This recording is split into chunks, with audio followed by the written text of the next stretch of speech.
কলিকতাৰ এগৰাকী মেডিকেল ছাত্ৰী মৌমিতা দেৱনাথৰ ওপৰত 18জনকৈ নৰপিশাচে চলালে অত্যাচাৰ।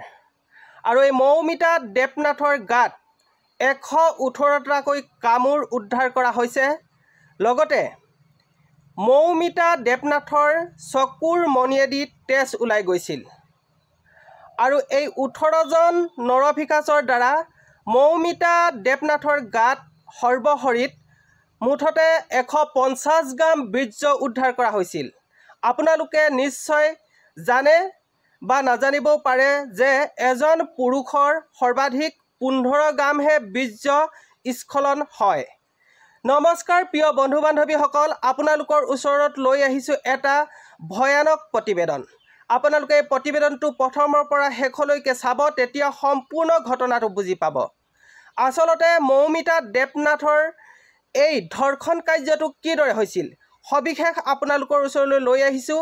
আৰু তাৰ আগতে আপোনালোকক ক'ব খুজিছোঁ যে আপুনি যদি নতুনকৈ আহিছে তেনেহ'লে প্লিজ চেনেলটো ছাবস্ক্ৰাইব কৰি দিব আৰু প্ৰতিবেদনসমূহ ভাল লাগিলে লাইক কমেণ্ট শ্বেয়াৰ কৰি সহায় সহযোগিতা কৰিব নিজৰ বুলি।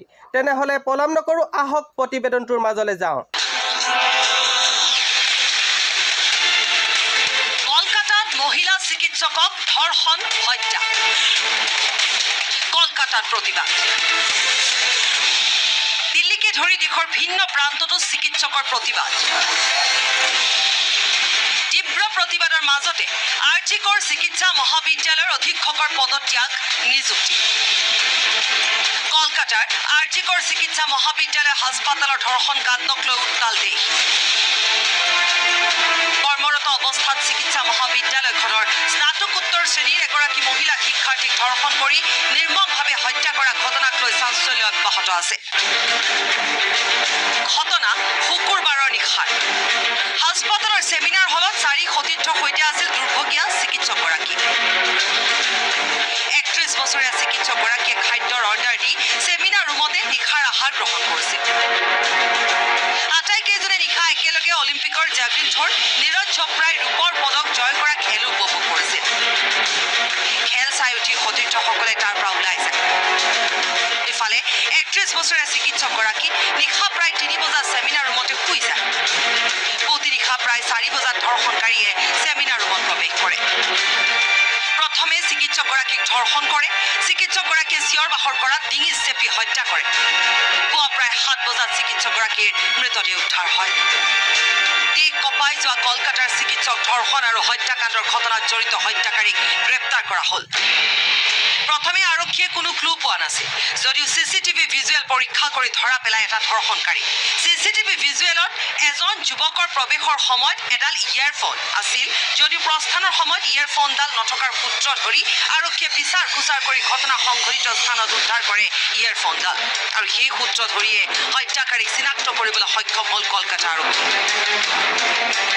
কলকাতা আৰ্জিকৰ মেডিকেল কলেজ এণ্ড হাস্পাতালত স্বেচ্ছাসেৱক ৰূপে কৰ্মৰত সঞ্জয় ৰয় নামৰ লম্পটটোৱে সংঘটিত কৰিছিল এই নৃশংস কাণ্ডত।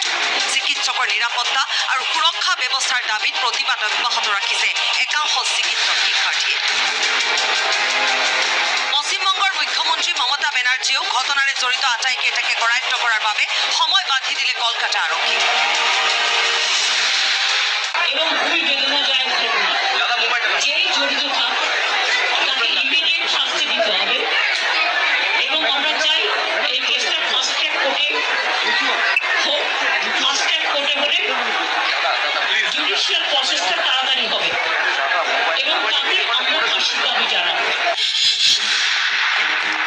তাৰ মাজতে 9 আগষ্টত সংঘটিত ঘটনাক লৈ ফেডাৰেশ্যন অফ ৰেচিডেণ্ট ডক্টৰ এছ'চিয়েশ্যনে 12 আগষ্টত চিকিৎসালয়ৰ OPD, ৱাৰ্ড আৰু ইলেক্টিভ OTকে ধৰি বিভিন্ন সেৱাসমূহ দেশজুৰি বন্ধ ৰখাৰ আহ্বান জনায়। দীনদয়াল উপাধ্যায় চিকিৎসালয়, লেডি হাৰ্ডিঞ্জ চিকিৎসা মহাবিদ্যালয় আৰু দিল্লীৰ মৌলানা আজাদ চিকিৎসা মহাবিদ্যালয়ে ইতিমধ্যে সেৱা বন্ধৰ ঘোষণা কৰিছে। जो डॉक्टर के साथ, उसके विरोध में हमने आज ब्लैक रिबन के साथ काम किया है। और हमारी मांग इतनी है, जो कॉलेज हायर अथॉरिटी होते हैं, डीन तथा मेडिकल सुपरिटेंडेंट है, कि जो भी है यहाँ कैंपस में रेसिडेंट डॉक्टर तथा स्टूडेंट्स है, उनको पूर्ण सिक्योरिटी मिलनी चाहिए। और ऐसी दुर्घटना कभी भी कहीं पे भी ऐसी होनी नहीं चाहिए।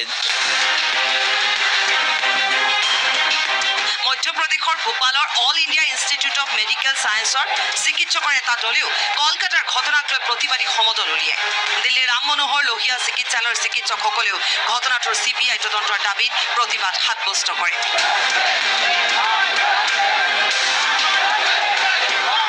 जहां एक महिला डॉक्टर काम कर रहे थे जब सोशल सर्विस में लगे हुए थे उस महिला डॉक्टर का पहले बलात्कार होता है और उनका मर्डर होता है पेशेंट केयर के लिए जो सामाजिक सेवा में लगे होते हैं उनके साथ ऐसे होता है तो सरकार क्या सिक्योरिटी दे पा रही है डॉक्टर्स के लिए